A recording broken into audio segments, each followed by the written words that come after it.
This portion of the news is brought to you by Ron Carter Cadillac.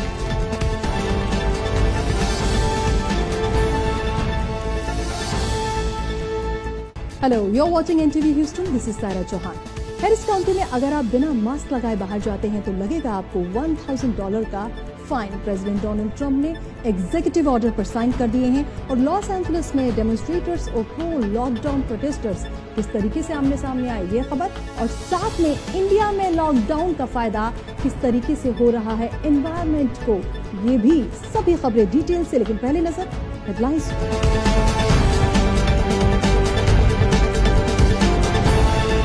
County जज Leena Hidalgo ने किए mask mandatory order पर sign.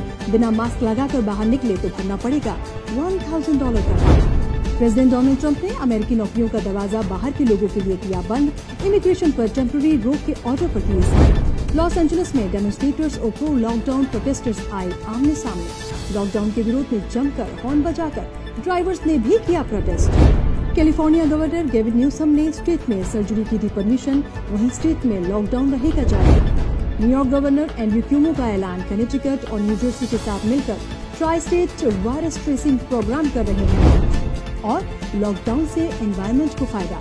India में air pollution 20 साल में सबसे निचले स्तर पर. स्पेस एजेंसी नासा ने शेयर की लेटेस्ट सैटेलाइट तस्वीरें. और अब न्यूज डिटेल से. नोवल कोरोना वायरस के स्प्रेड को रोकने के लिए हैरिस काउंटी में नेक्स्ट वीक से बाहर निकलने वालों के लिए मास्क मैंडेटरी कर दिया गया है.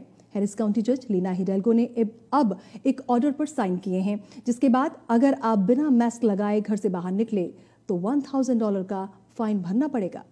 कोरोना वायरस के केसेस बढ़ रहे हैं और इसी को ध्यान में रखकर हैरिस काउंटी जज लीना हिडाल्गो ने मास्क न लगाने वालों पर सख्ती बरतते हुए $1,000 फाइन लगाने का ऑर्डर पास कर दिया है. ऑर्डर मंडे से अगले 30 डेज के लिए इम्प्लीमेंट किया जाएगा. 10 साल या इससे ज्यादा की उम्र के लोग अगर घर से बाहर निकलते हैं उनको अपने मुंह पर कपड़ा या फिर मास्क लगाना ही होगा. फेस को कवर करने के लिए लोग होममेड मास्क का इस्तेमाल भी कर सकते हैं. वहीं दूसरी तरफ कम्युनिटी लीडर्स इस ऑर्डर से खुश नजर नहीं आ रहे हैं. सवाल उठाए जा रहे हैं कि ये ऑर्डर इन्फोर्स कैसे होगा. और वहीं ह्यूस्टन एरिया में पिछले 24 आवर्स में कोरोना वायरस से मरने वालों की तादाद में कमी देखी जा रही है. कोविड-19 की वजह से 3 लोगों की मौत की खबर है. वहीं अब टोटल डेथ टोल 160 है और कंफर्म्ड केसेस 8,000 से भी ज्यादा हैं, जबकि 2,000 से ज्यादा लोग कोरोना वायरस पेंडेमिक से रिकवर भी हुए हैं. ह्यूस्टन सिटी में पिछले 3 दिनों से कोई न्यू डेथ रिपोर्ट नहीं हुई है. मेयर सिल्वेस्टर टर्नर कहते हैं कि डेथ रेट में स्टेबिलिटी एक अच्छी खबर है.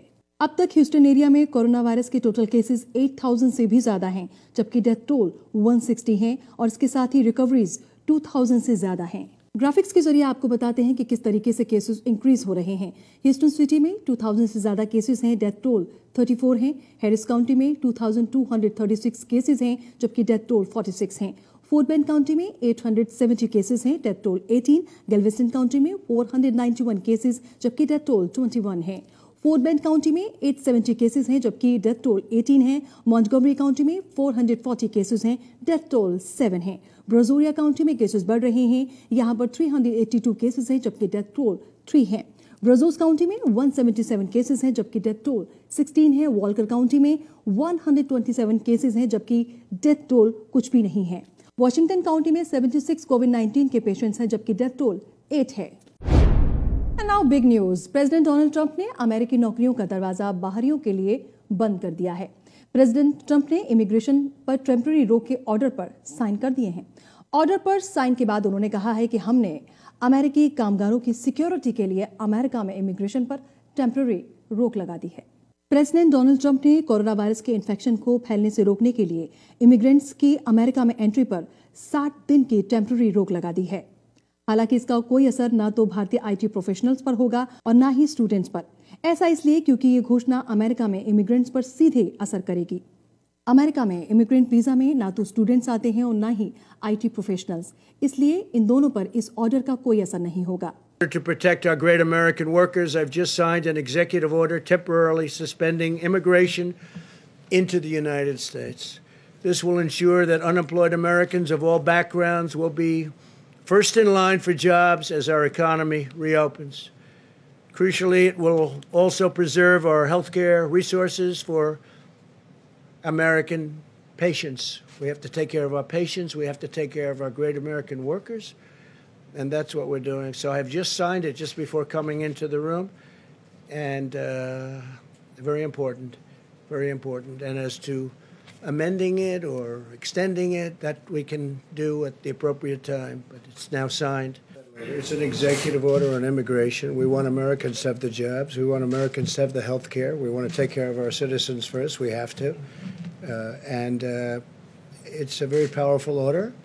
It's for 60 days. At the end of 60 days, or maybe even during 60 days, I'll extend it or not, and I'll maybe change it. I might modify it. Our healthcare workers, and that's one of the other reasons we're doing this. Yes, John? और इसी बड़ी खबर पर और ज्यादा जानकारी दे रहे हैं हमारे सीनियर कॉरेस्पॉन्डेंट आतिफ कुरैशी।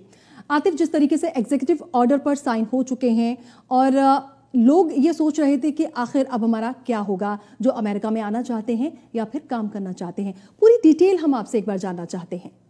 जी देखें, बिल्कुल अभी तक all over the United state जो है करीब 4.4 मिलियन अमेरिकन ने अनएम्प्लॉयमेंट फाइल कर चुके हैं और इसी को बेस बनाकर प्रेसिडेंट ट्रंप ने ये ऑर्डर साइन किए हैं। ये मसला स्टार्ट हुआ मंडे नाइट को, जब प्रेसिडेंट ट्रंप की तरफ से ये ट्वीट सामने आई कि एक एग्जीक्यूटिव ऑर्डर के थ्रू जो है वो इमिग्रेशन वीज़ाज जो है उनको टेम्परेरी सस्पेंड करने जा रहे हैं। उसके बाद से हमने देखा लोगों में काफ़ी कंसर्न देखने को नजर आया कि कब ऑर्डर साइन होंगे और उसके बाद होगा क्या।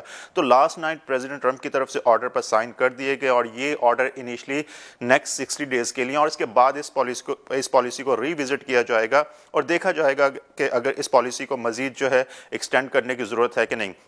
और ये ऑर्डर सिर्फ उन लोगों को जो है अफेक्ट करेंगे जो आउट ऑफ द कंट्री हैं और यूनाइटेड स्टेट में एज एन इमिग्रेंट जो है वो मूव होना चाहते हैं।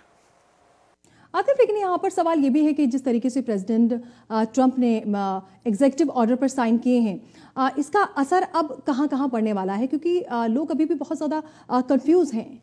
जी, इनिशियली वो लोग इससे अफेक्ट होंगे जो out of the United state हैं और यूनाइटेड स्टेट्स में इमिग्रेशन या ग्रीन कार्ड के थ्रू एंटर होना चाहते हैं, जिसमें अमेरिकन सिटीजन के पेरेंट्स सिबलिंग शामिल हैं जो इस वक्त अब्रॉड हैं। यूनाइटेड स्टेट्स में ग्रीन कार्ड होल्डर के स्पाउसेस को भी ये अफेक्ट करेगा जो इस वक्त अब्रॉड हैं और इमिग्रेशन के थ्रू यूनाइटेड स्टेट में एंटर होना चाहते हैं, लेकिन ये उन लोगों पर अप्लाई नहीं होगा जो ऑलरेडी यूनाइटेड स्टेट्स में हैं और एडजस्टमेंट ऑफ स्टेटस के थ्रू जो है वो इमिग्रेशन हासिल करना चाहते हैं। ये ऑर्डर उन लोगों को भी अफेक्ट नहीं करेगा जो टेम्परेरी वीज़ा के थ्रू यूनाइटेड स्टेट में एंटर होना चाहते हैं या वो वीज़ा जिन पर यूनाइटेड स्टेट्स में लीगली वर्क नहीं कर सकते। इसके अलावा ये स्टूडेंट वीज़ास को भी अफेक्ट नहीं करेगा और हेल्थ केयर प्रोफेशनल्स और उनकी फैमिली पर भी ये अप्लाई नहीं होगा। इन ऑर्डर के बाद डाइवर्सिटी वीज़ास, जिसको हम लॉटरी कहते हैं, जिससे हर साल करीब 50,000 के करीब लोग जो है यूएस वीज़ास हासिल करते हैं, इन ऑर्डर्स के बाद वो भी सस्पेंड कर दिए जाएंगे। जी, थैंक यू आतिफ इस तमाम इन्फॉर्मेशन के लिए। तो प्रेसिडेंट डोनाल्ड ट्रंप ने यहाँ पर एग्जीक्यूटिव ऑर्डर पर साइन कर दिए हैं और हमारे कॉरेस्पॉन्डेंट आतिफ बता रहे थे कि दरअसल इसका असर कहाँ पड़ने वाला है। और वहीं दूसरी तरफ UN secretary general Antonio Guterres का कहना है कि कुछ कंट्रीज कोरोना वायरस का बहाना बनाकर रिप्रेसिव यानी दमन और दबाव बनाने की कोशिश कर रही हैं। साथ ही उन्होंने चिंता जताई है कि corona virus pandemic human rights crisis में भी तब्दील हो सकता है। The COVID-19 pandemic is a public health emergency, but it is far more. It is an economic crisis, a social crisis, and a human crisis that is fast becoming a human rights crisis. In February, I launched a call to action to put human dignity and the promise of the Universal Declaration of Human Rights at the core of our work. As I said then, human rights cannot be an afterthought in times of crisis. And we now face the biggest international crisis in generations. Today, I am releasing a report highlighting how human rights can and must guide COVID-19 response and recovery. The message is clear. People and their rights must be front and center. A human rights lens puts everyone in the picture and ensures that no one is left behind. Human rights responses can help beat the pandemic, putting a focus on the imperative of health care for everyone. But they also serve as an essential warning system, highlighting who is suffering most, why, and what can be done about it. We have seen how the virus does not discriminate, but its impacts do, exposing deep weaknesses in the delivery of public services and structural inequalities that impede access to them. We must make sure they are properly addressed in the response. We see the disproportionate effects on certain communities, the rise of hate speech, the targeting of vulnerable groups, and the risk of heavy-handed security responses undermining the health response. और वहीं corona virus को लेकर America और चीन के बीच जुबानी जंग काफी दिनों से चल रही है। Secretary of state Mike Pompeo का कहना है कि चाइना की रूलिंग कम्युनिस्ट पार्टी WHO को कोरोना वायरस के बारे में टाइम पर जानकारी देने में नाकाम रही है। पोम्पियो ने साफ तौर पर चाइना पर इल्जाम लगाते हुए कहा कि चीन ने कोरोना वायरस के ह्यूमन टू ह्यूमन ट्रांसमिशन को छिपा कर रखा। We strongly believe that the Chinese Communist Party did not report the outbreak of the new coronavirus in a timely fashion to the World Health Organization.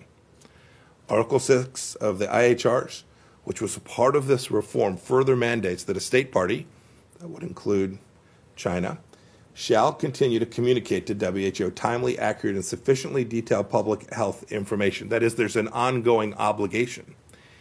Even after the CCP did notify the WHO of the coronavirus outbreak, China didn't share all of the information it had.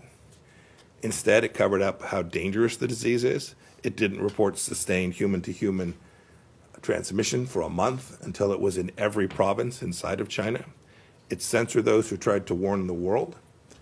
It ordered a halt to testing of new samples, and it destroyed existing samples. The good news is we have seen China provide those resources. Sometimes they're from U.S. companies that are there in China, but we've had success. The Vice President and his team have talked about the air bridge that has delivered products to the American people from China. We appreciate that. We are counting on China to continue to live up to its contractual obligations and international obligations to provide that assistance to us and to sell us those goods. Often these are commercial transactions in a way consistent with all of the international trade rules. और चलिए अब आपको दिखाते हैं protest का एक अनोखा तरीका। जैसा कि आप जानते हैं कि यूनाइटेड स्टेट्स में लॉकडाउन को लेकर जगह जगह प्रोटेस्ट किया जा रहा है। वहीं लॉस एंजलिस के सिटी हॉल के सामने ड्राइवर्स ने अपनी डिमांड्स को लेकर प्रोटेस्ट किया।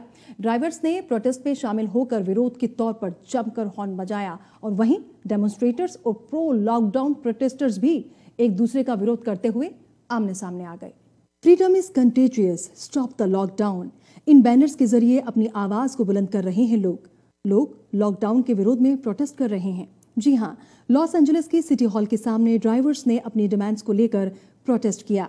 ड्राइवर्स ने लॉकडाउन का विरोध करते हुए जमकर हॉर्न भी बजाया और वहीं दूसरी तरफ गाड़ी में बैठे कुछ प्रोटेस्टर्स ने विंडोज से अमेरिकन फ्लैग्स को लहराया। बैनर और पोस्टर्स के जरिए इस लॉकडाउन का विरोध करते हुए लोगों ने अपनी नाराजगी जताई और वहीं कुछ देर बाद ही सिटी हॉल के सामने डेमोन्स्ट्रेटर्स और प्रो लॉकडाउन प्रोटेस्टर्स आमने सामने आ गए। बैनर्स स्लोगन्स को रेज करते हुए इस तरह डेमोन्स्ट्रेटर्स और प्रो लॉकडाउन प्रोटेस्टर्स ने एक दूसरे का विरोध किया। News for California. California governor Kevin Newsom ने स्टेट में सर्जरीज की परमिशन दे दी है, लेकिन लॉकडाउन कब खत्म होगा इस पर उन्होंने कहा कि अभी कुछ कहा नहीं जा सकता। कैलिफोर्निया गवर्नर गेविन न्यूसम के मुताबिक अब स्टेट में सर्जरीज की जा सकती हैं। उन्होंने कहा कि ट्यूमर्स, हार्ट वॉल्व्स और दूसरी एसेंशियल सर्जरीज रिज्यूम करना बहुत जरूरी है। इनमें डीले करना ठीक नहीं होगा, इसलिए अब सर्जरीज की परमिशन है ताकि लोगों की जानों को वक्त रहते बचाया जा सके। गवर्नर गेविन न्यूसम का कहना है कि उनकी कोशिश है कि सब कुछ बहुत जल्द नॉर्मल हो जाए, मगर सारे बिजनेसेस रीओपन करने के लिए अभी एग्जैक्ट डेट नहीं बताई जा सकती क्योंकि कोरोना वायरस के केसेस लगातार इंक्रीज हो रहे हैं। About a week ago, we put out a roadmap that would inform us around our recovery. We laid out 6 specific indicators that would guide our decision making based upon health, science, real data, not politics, not pressure. Those indicators created a framework for decision making that we committed to update you on a weekly basis. And I wish I could prescribe a specific date to say, well, we can turn out the light switch and go back to normalcy.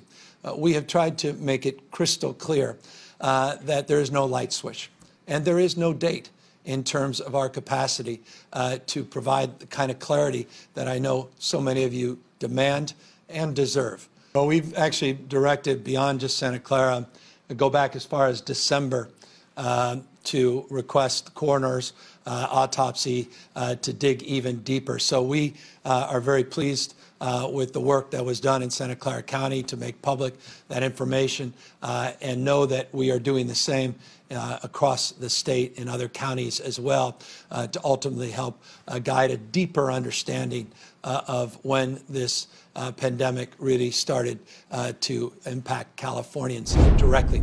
Corona virus के spread को रोकने के लिए state governors हर option पर गौर कर रहे हैं। New York governor Andrew Cuomo ने अब ऐलान किया है कि वो कनेटिकट और न्यू जर्सी के साथ मिलकर tri state virus tracing program launch कर रहे हैं। न्यूयॉर्क गवर्नर एंड्रू क्यूमो का कहना है कि वो न्यूयॉर्क, कनेटिकट और न्यू जर्सी तीनों के साथ मिलकर tri state virus tracing program ला रहे हैं। गवर्नर एंड्रू क्यूमो ने डेली ब्रीफिंग में बताया कि former New York mayor Michael Bloomberg इस एम्बिशियस एफर्ट को लीड करेंगे। गवर्नर ने यह भी कहा कि न्यूयॉर्क, न्यू जर्सी और कनेटिकट के बीच इकोनॉमी रीओपन करने के लिए रीजनल कोऑपरेशन पर भी काम किया जा रहा है। साथ ही उन्होंने ये भी कहा कि जल्दबाजी में स्टेट रीओपन करने का फैसला नहीं लिया जा सकता। लोगों के बीच कॉन्टैक्ट्स बढ़ने से हो सकता है कोरोना वायरस तेजी से स्प्रेड होने लगे, इसलिए स्टेट को रीओपन करने का फैसला अभी नहीं लिया जा सकता। We want to operate on a tri-state basis. Spoken to Governor Murphy in New Jersey, who's doing a great job, and Governor Lamont in Connecticut is doing a great job, and who have been very great neighbors to New York.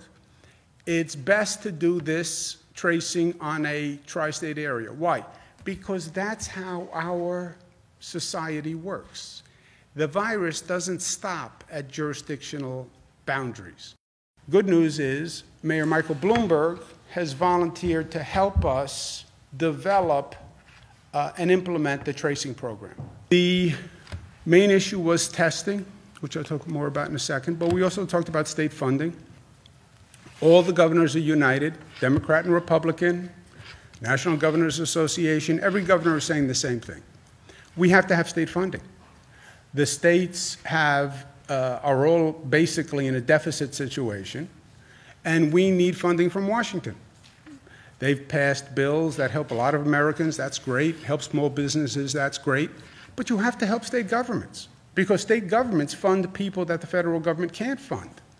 You know, state and local governments, we're funding police, we're funding fire, we're funding teachers, we're funding schools. You can't just ignore them. And when you don't fund the states, then you're saying to the states, well, you have to fund them, and the states have already said in one united choir, we can't. We can't. So we talked to the president about that. The president gets it. The president says he's going to work very hard in the next piece of legislation.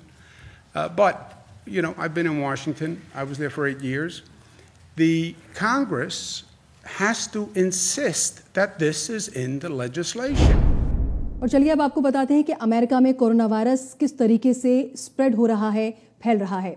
America में इस वक्त 852,000 से भी ज्यादा corona virus के positive cases हैं, जबकि 48,000 से भी ज्यादा लोगों की मौत हो चुकी है।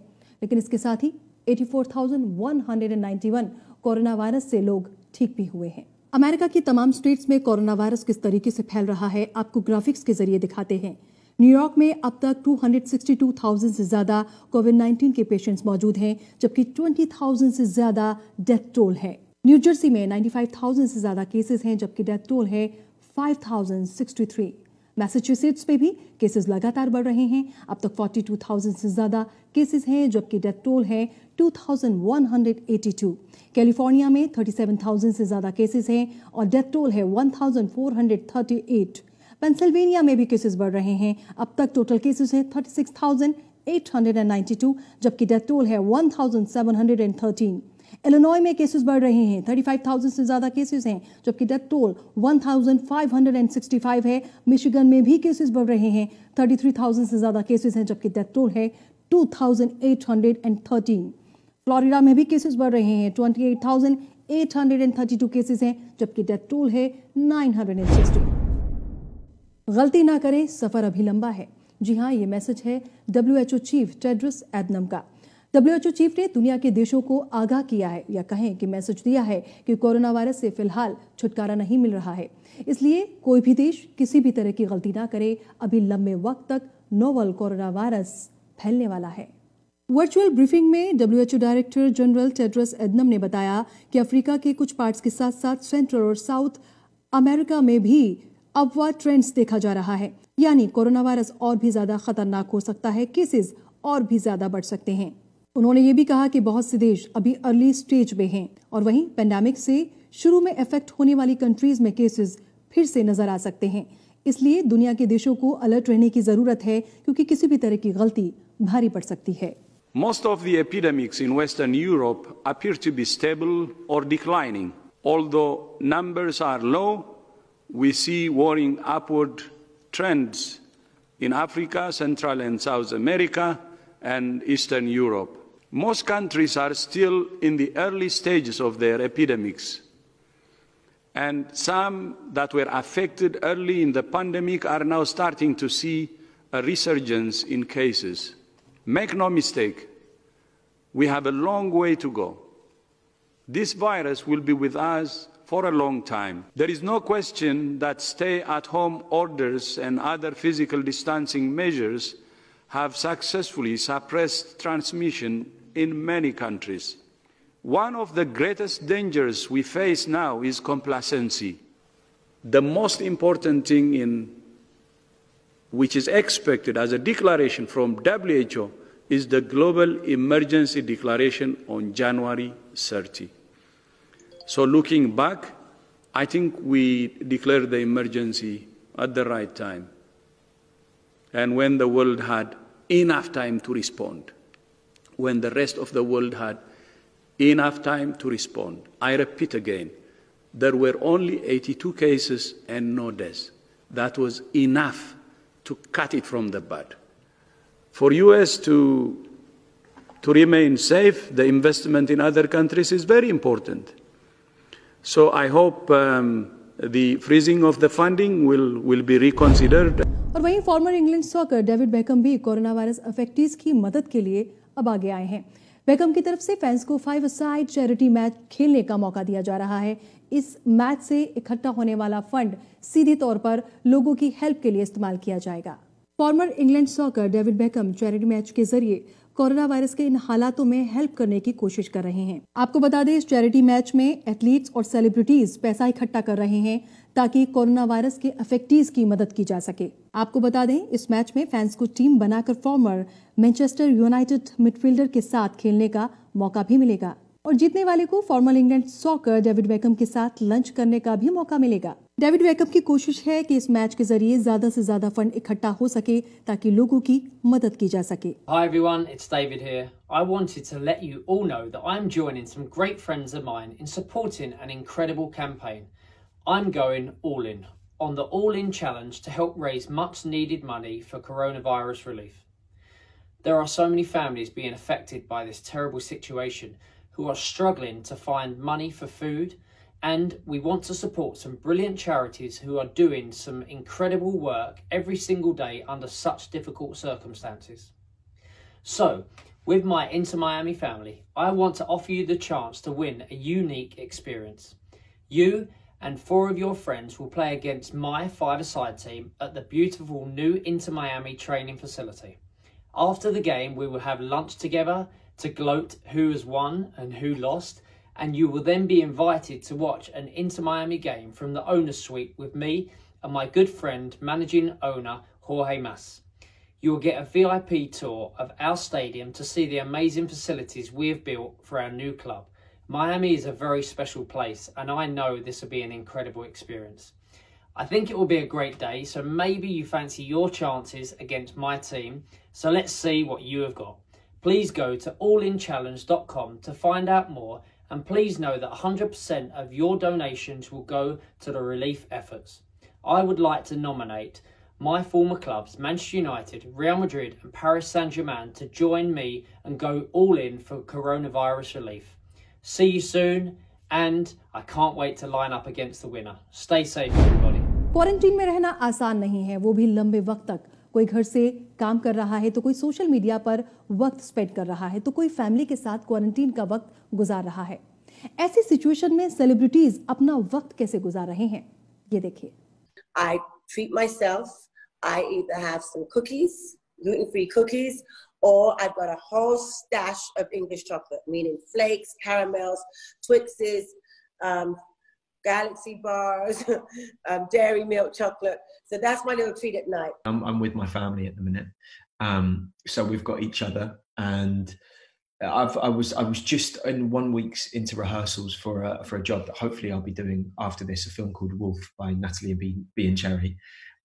Bonded in such a way where I just feel like this was time for me with him and my husband, for us to just have this time together, to just see each other.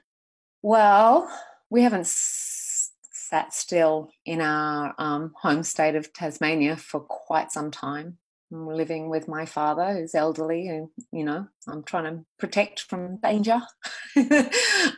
So we are doing a massive spring clean, which is an autumn clean really here, which is quite confronting as well because my mother passed away. So I am going through all of her things and finding her handwriting and photos everywhere. So it's a stressful time because I feel the fear. I find myself doing things like laundry and because my staff isn't here, so and cooking is like working out, Used to getting up at 6 in the morning. I get up, I'm on the set at 7, on a regular basis.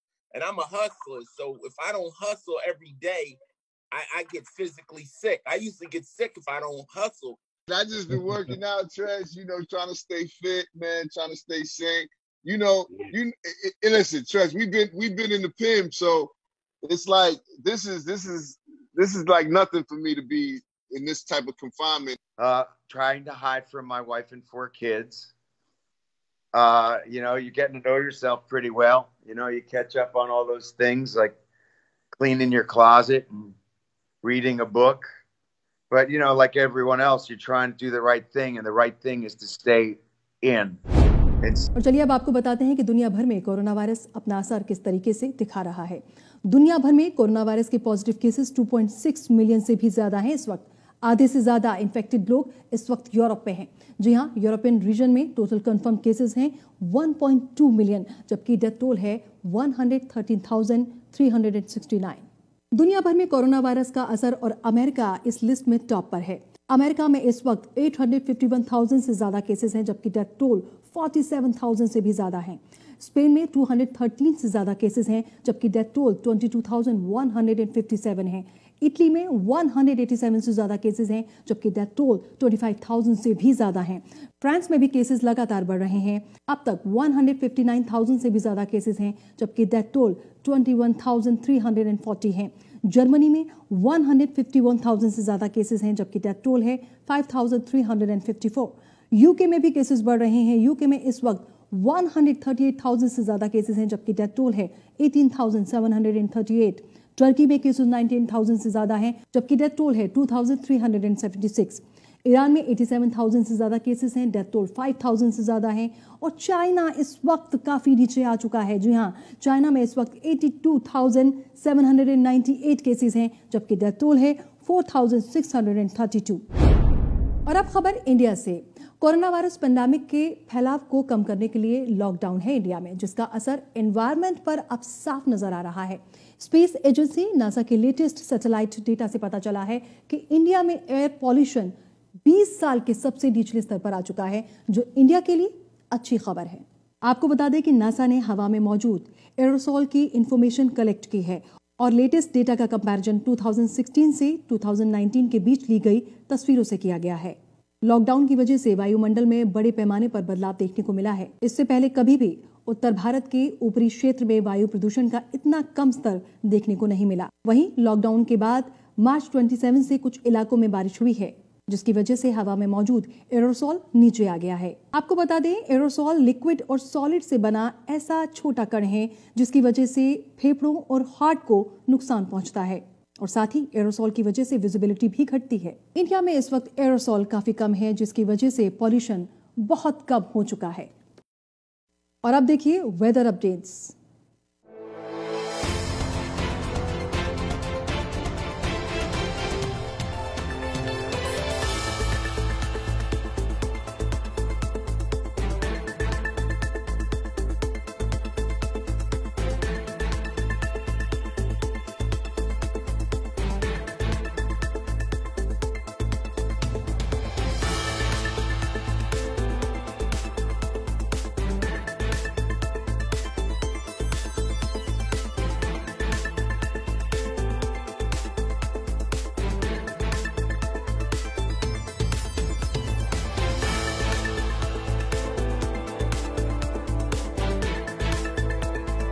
यहाँ लेंगे एक छोटा सा break, कहीं मत जाएगा, बहुत जल्द वापस आ रहे हैं।